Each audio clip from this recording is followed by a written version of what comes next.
আজকে গদ্য সাহিত্যের ইতিহাস থেকে আমরা এমসিকিউ করব। আমি সাহিত্যের ইতিহাসের থেকে প্রাচীন আর মধ্যযুগের সাহিত্যের ইতিহাসের কিছু কোশ্চেন এমসিকিউ করিয়েছি।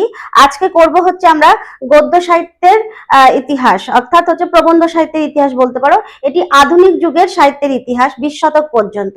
ঠিক আছে, দেখো কয়েকটি এমসিকিউ আমি বোর্ডে লিখেছি, দেখি চলো করি। কি বলেছি? বিদ্যাসাগর জন্মগ্রহণ করেন 1815, 1833, 1820, 1828। এটি হবে 1820 খ্রিস্টাব্দ। বিদ্যাসাগরের মৃত্যু হয় কত খ্রিস্টাব্দে? 1870, 1880, 1891, 1898। এটি হবে 1891 খ্রিস্টাব্দ। এর মধ্যে কোনটি বিদ্যাসাগরের অনুবাদ? সীতার বনবাস, আখ্যান মঞ্জুরি, ভ্রান্তিবিলাস, সবকটি। এখানে এই সবকটি বিদ্যাসাগরের অনুবাদ সাহিত্য। তাহলে বিদ্যাসাগরের কয়েকটি অনুবাদ সাহিত্যের নাম কিন্তু আমরা এখান থেকে পেয়েই গেলাম। বেতাল পঞ্চবিংশতি কোন গ্রন্থের অনুবাদ?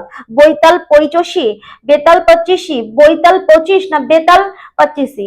এটি হবে বৈতাল পৈচশী। ঠিক আছে, এখানে বানানের স্পেলিং এর একটুখানি তফাৎ আছে, আমাদেরকে দেখে নিয়ে করতে হবে। ঠিক আছে।